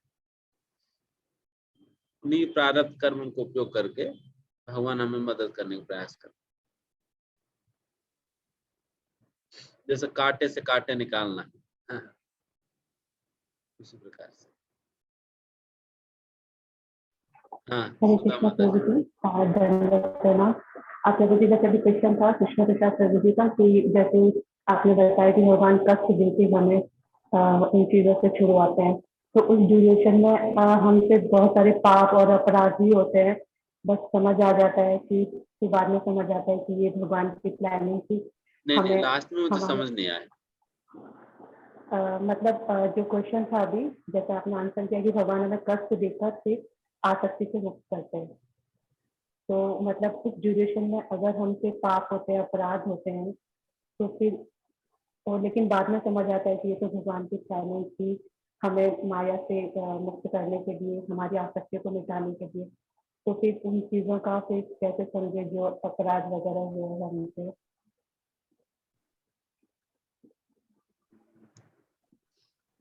उनको वॉइस क्लियर नहीं आ रही, कोई मुझे बता सकते, किसी को क्लियर है?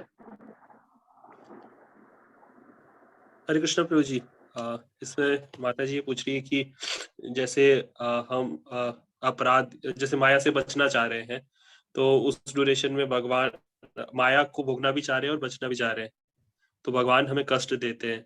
तो कष्ट देने के साथ ही हम फिर कुछ पाप भी करते हैं और अपराध भी करते हैं, तो और बाद में समझ में आता है कि वो हमने अपराध भी किया है और पाप भी किया है, तो उसका रिएक्शन हमको कैसे मिले, या उसको हम किस तरह से देखें, उस पाप और अपराध का क्या होगा?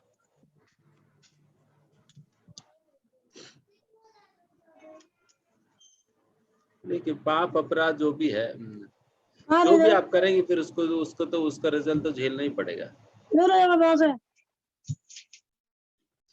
जो भी गलती हम करेंगे पाप और अपराध के रूप में, उसका रिजल्ट हमें ही मिलेगी। एंड दूसरा,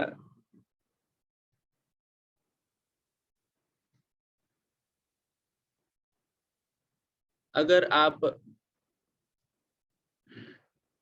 सिंसियर है और आपसे गलती से आप भक्ति करना चाह रहे हो, भक्ति करने के दौरान आपसे गलती से हो जा रहे कुछ पाप या कुछ अपराध, then भगवान क्षमा भी करते हैं। भगवान ने कहा ना अपचेत सुदराचारो भजते माम अनन्य भक्त। अगर आपसे एक्सीडेंटली हो रहे देन फिर भगवान माफ करेंगे, बट आप जानबूझकर हो रहे तो भगवान मना नहीं करेंगे, देन फिर उसको तो भोगना पड़ेगा। सर जी जैसे एक्सीडेंटली तो होता ही है तो पता नहीं चलता, बट जैसे माया होती है ना कि वो तो ज्यादा डालती है, तो वो हमसे कभी कभी इंटेंसली भी करा लेती है, क्योंकि जब हम करेंगे नहीं तो उन चीजों को फिर हम जल्दी से समझ नहीं पाएंगे, तो फिर वो हो जाती है, कभी कभी हमसे इंटेंसली हो जाती है। लेकिन बाद में समझ आता है कि ये सारी भगवान की प्लानिंग थी हमें इन चीजों से निकालने के लिए, तो फिर इन चीजों को कैसे समझे हम? हाँ, या मतलब आप कह रहे हैं कि उस समय हमें समझ नहीं आता है तो बाद में पता चलता है, इसलिए ही हम अभी से ही बता दे रहे हैं भगवान कैसे प्लान बनाते हैं। इसलिए हमें इसलिए सबसे बड़ा भगवान की कृपा यही है, भगवान की योजना को समझ पाना। इसलिए ही याद रखिए कि भगवान की योजना को मुझे यही प्रार्थना में भगवान से करनी चाहिए, भगवान आपकी योजना हम समझ सके और आपकी योजना के अनुसार हम चल सके। तो उसी प्रकार से प्रार्थना करना होगा, नहीं तो भगवान हमें बचाने के प्लान बना रहे हो और हम बचने का प्लान बना रहे। जैसे बच्चे, माँ प्लान बनाती है बच्चों को बचाने का, एंड बच्चे सोचते हैं कि अरे माँ के सामने जाऊंगा फिर दवाई खिला देगी तो मैं भाग जाऊंगा, मैं पीछे से चले जाऊंगा, मैं उन्हें दिखूंगा नहीं। तो बच्चे बचने का प्रयास करते, तो वैसे ही हमारी मूर्खता है। भगवान हमें बचाने का प्लान बनाते हैं और हम उस प्लान से बच जाते हैं, बचकर फंसते हैं। तो ये हमारी मूर्खता है। इसलिए समझिए भगवान की क्या अच्छा प्लान है। हरे कृष्णा प्रभु जी। हाँ, प्रभु जी ये जो अभी क्वेश्चन पूछा था प्रभु जी ने, उसी से रिलेटेड ये क्वेश्चन है। जैसा ये बताया कि भगवान हमें माया से बचाने के लिए कष्ट देते हैं, ठीक है प्रभु। तो हाँ, अभी इसमें ये है कि माया से बचाने के लिए तो भगवान कष्ट दे रहे हैं, लेकिन मतलब हम उतने या तो उतने योग्य नहीं है कि हम उस कष्ट को इस तरीके से समझें। उल्टा ये अगर डिस्टरबेंस हो जाता है कि माया से तो बच नहीं पाते, भक्ति में और व्यवधान आने स्टार्ट हो जाते हैं, तो प्रभु इस स्थिति से कैसे बचा जाए? माया से जो बचने का काम करना था वो तो हो नहीं पा रहा, उधर तो लगे ही हुए हैं, लेकिन भक्ति में डिस्टरबेंस स्टार्ट हो गया उससे। स्थिति से बचने के लिए अब बार बार शास्त्रों का अध्ययन करेंगे और इस प्रकार से प्रवचन सुनेंगे। हम तो वही तो बता रहे हैं कि भगवान का ये प्लान है आपको बचाने का। तो इन बातों को बार बार आप सुनेंगे और ध्यान रखेंगे, देन फिर अगली बार जब ऐसा परिस्थिति आता है उस परिस्थितियों को उसी दृष्टिकोण से देखने का क्षमता आपके अंदर आएगी। पहले तो पता ही नहीं था कि ये किस लिए हो रहे क्या है, बट अभी कम से कम तो पता तो चल रहा है। तो उस जो आपको ज्ञान मिल रहा है उसी ज्ञान से चीजों को देखने का भी प्रयास करो आगे जाकर।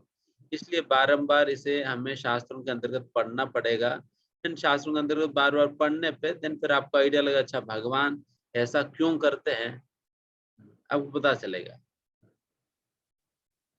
जी प्रभु, जन धन्यवाद। आप भगवान के कार्यों को, भगवान के सोच को आप अप्रिशिएट कर पाओगे। इसलिए शास्त्र अच्छा से अध्ययन करना होगा और साधुओं से सुनना होगा समय समय पे। जी प्रभु, धन्यवाद। अगला प्रश्न। हाँ जितेंद्र प्रभु। प्रभु जी दंडवत प्रणाम। दंडवत प्रणाम। मेरा आज का जो प्रकरण है, जो आज का 11वें अध्याय का प्रकरण सुना, तो उसके अंदर जो भगवान का जो एक विराट के अंदर जो भयावता आपने बताई, जो हम महसूस कर पा रहे हैं, तो हम ऐसा क्या हमेशा हम भगवान को भोग लगाते हैं कि सिर्फ वेजिटेरियन भोग लगाए, जबकि आपने बताया कि भगवान तो सब कुछ खा रहे हैं, पूरा पूरा देवी देवता और जितने भी मनुष्य हैं, जानवर हैं, सब उनके मुंह में जा रहे हैं। तो उससे तो ये लगता है कि भगवान को किसी भी चीज से परहेज नहीं है। तो उसके बारे में क्या, ये तो इंडिकेट तो यही कर रहा है कि मतलब भगवान तो कुछ भी खा रहे हैं, क्योंकि वो कह रहे हैं मैं स्वयं काल हूँ और मैं सबका भक्षण कर लेता हूँ। और उसका रूप जो उन्होंने बताया अपना ओपुलेंसेस के बाद में 11वें अध्याय में, जैसे आपने बताया, तो इस बारे में आप क्या कहेंगे? फिर हम वेजिटेरियन भोग क्यों लगाएं भगवान को? देखिए, इसलिए शास्त्रों में दो शब्दों को प्रयोग किया जाता है, अनुसरण और अनुकरण। हमें अनुसरण करनी चाहिए, मतलब भगवान जो कहते हैं उसकी पालन करनी चाहिए। अगर हम अनुकरण मतलब जो भगवान जो करते हैं उसके अनुसार भगवान को समझने का प्रयास करेंगे तो देन हम फंस जाएंगे, क्योंकि भगवान के कार्यों को समझ पाना बहुत बहुत मुश्किल है। इसलिए बेहतर है भगवान के कार्यों को हम भगवान के शब्दों से ही समझना बेहतर है। कार्यों से नापने का प्रयास करेंगे तो हम परेशान हो जाएंगे। यहाँ पर समझ नहीं आ रहा है ना, तो भगवान ने गीता के अंदर क्लियरली बता दिया भगवान की क्या मेनू है। भगवान ने कहा कि पत्रम पुष्पम फलम तोयम, मैं तो पत्ते, पुष्प, फल या पानी, यही चार चीज लेता हूँ। ये चार चीज लेता हूँ करके भगवान वहां पर अपने मुंह से कह दिया। इसलिए हम भगवान की वचन मिनिमम को कोई पालन। अगर पत्रम पुष्पम फलम तोयम देता है तो भी मैं प्रसन्न हो जाता हूँ। और ये जो है ना, मिनिमम कोई अगर मुझे तुलसी का पत्ता, पत्रम, एक पुष्प देता है, एक जल का गिलास देता है या एक फल देता है, तो भी मैं प्रसन्न हो जाता हूँ। ये तो उन्होंने मिनिमम अपनी रिक्वायरमेंट बताई। बाकी तो मुझे कोई प्रेम से कुछ भी देगा, मैं उसको सहज ही ले लेता हूँ, ऐसा बोला ना उन्होंने। ये तो मिनिमम उन्होंने बताया कि मिनिमम से मिनिमम कोई ये भी देता है तो मैं भी सहज में प्रसन्न होके ले लेता हूँ।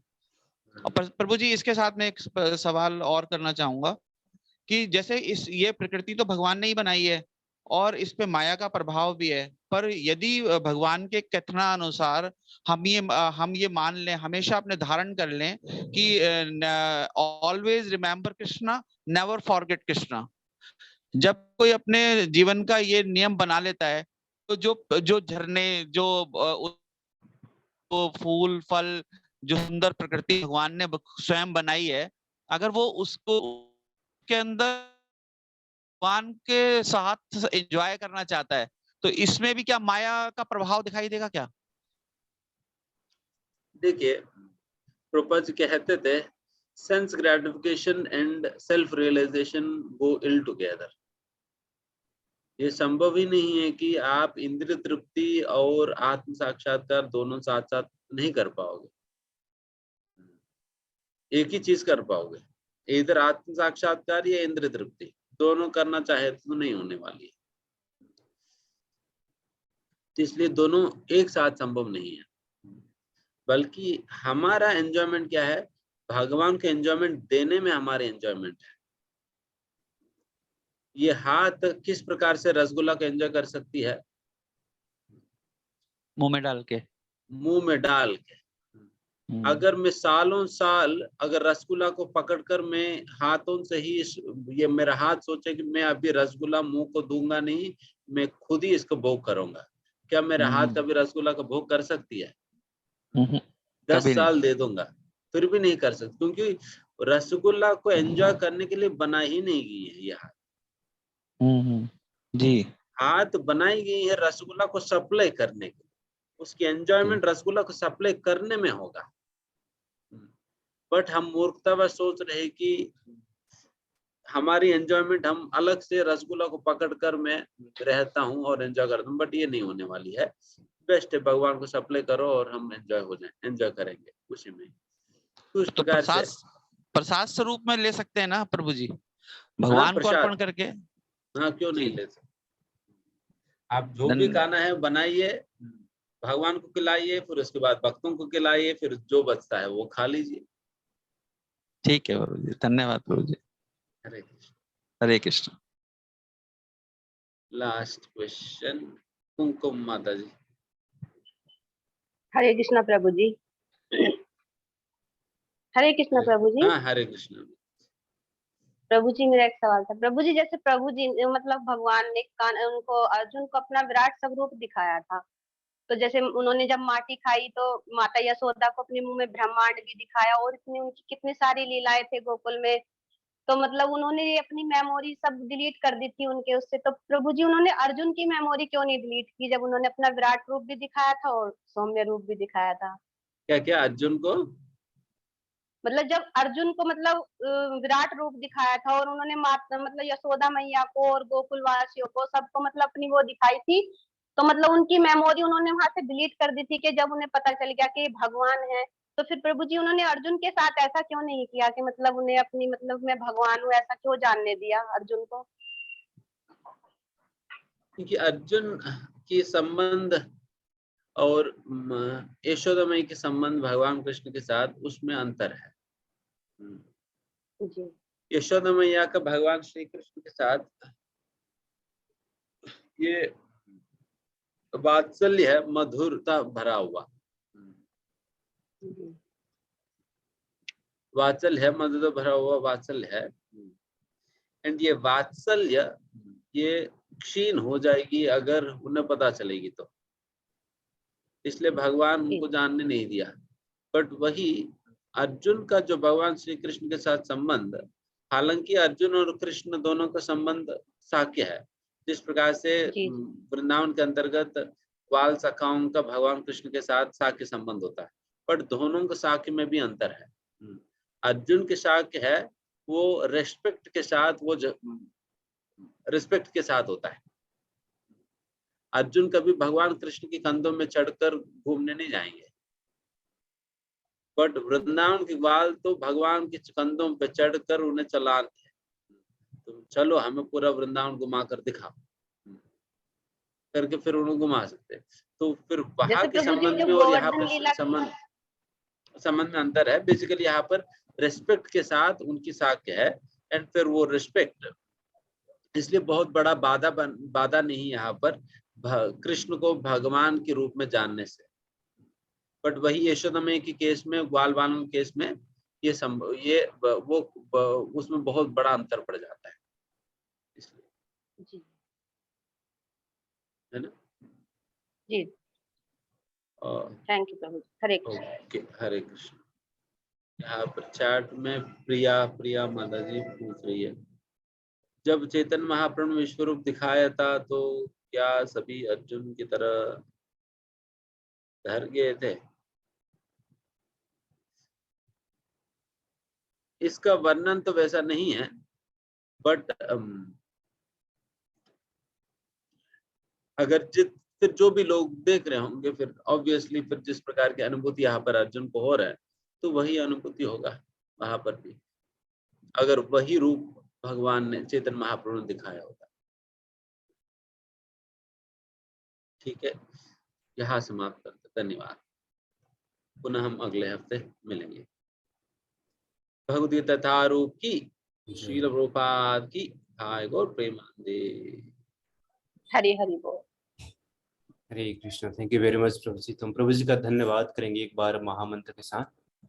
हरे कृष्णा हरे कृष्णा कृष्ण कृष्ण कृष्ण हरे हरे हरे राम राम हरे हरे। मुझे ना आज के सेशन में भगवान का जो विराट रूप है 13वां अध्याय से, उसके विषय में वर्णन करते हुए हमें समझाया किस प्रकार से हम माया से बच सकते हैं। अगर हम स्वयं बचने का प्रयास करें तो नहीं बच सकते, अगर भगवान के नाम का सहारा लेते हैं तो बहुत आसानी से हम माया से बच सकते हैं। उन्होंने कुत्ते का एग्जाम्पल, जो डॉगी का एग्जाम्पल लेके समझाया किस प्रकार से अगर हम कुत्ते को बिस्किट देते रहें, हमारी बिस्किट खत्म हो जाएगी, लेकिन जो कुत्ता है हमारे बस में नहीं हो पाएगा। उसी प्रकार से हम कितना भी माया को बस में करने का प्रयास करें, हमारे पास जो संसाधन है वो समाप्त हो सकते हैं, हमारी आयु भी समाप्त हो सकती है, लेकिन हम माया को बस में नहीं कर सकते। लेकिन जैसे ही हम भगवान के शरण ग्रहण करते हैं, उनके नाम का शरण ग्रहण करते हैं, तो आसानी से इस माया को पार कर सकते हैं, पार पा सकते हैं। वो इतना आसान होगा जैसे एक छोटा बच्चा गाय के बछड़े का जो खुर होता है कितना छोटा होगा। गाय का बछड़ा अगर चलता है बरसात के मौसम में, थोड़ा सा गड्ढा बन जाता है, उसमें पानी हो जाता है, छोटा बच्चा भी आसानी से लांघ जाता है। उसी प्रकार से हम अगर भगवान के नाम का शरण ग्रहण करते हैं तो वैसे ही उस गड्ढे रूपी संसार सागर से उस माया को पार कर सकते हैं। तो आप सबका बहुत बहुत धन्यवाद इस सेशन के लिए। हम नेक्स्ट सेशन में मिलेंगे जो कि बृहस्पतिवार को होगा श्रीमद् भागवतम प्रभु जी का। ये सेशन डेली होगा या मतलब हफ्ते में 1 या 2 बार होगा? ये प्रभु जी श्रीमद् भगवत गीता का सेशन जो है 1 दिन होता है मंगलवार को शाम को 7:30 बजे, और श्रीमद् भागवत महापुराण का सेशन होता है हर बृहस्पतिवार को शाम को 7:30 बजे। तो ये वीक में 2 सेशन होते हैं, भगवत गीता और भागवतम के। अच्छा, तो ठीक है प्रभु जी, तो दोनों में मतलब हम लोगों को जो लिंक मिलता रहेगा ना, जो भी आया हुआ है। जी, आप ग्रुप में आपको सेंड किया जाएगा ये लिंक दोनों पे।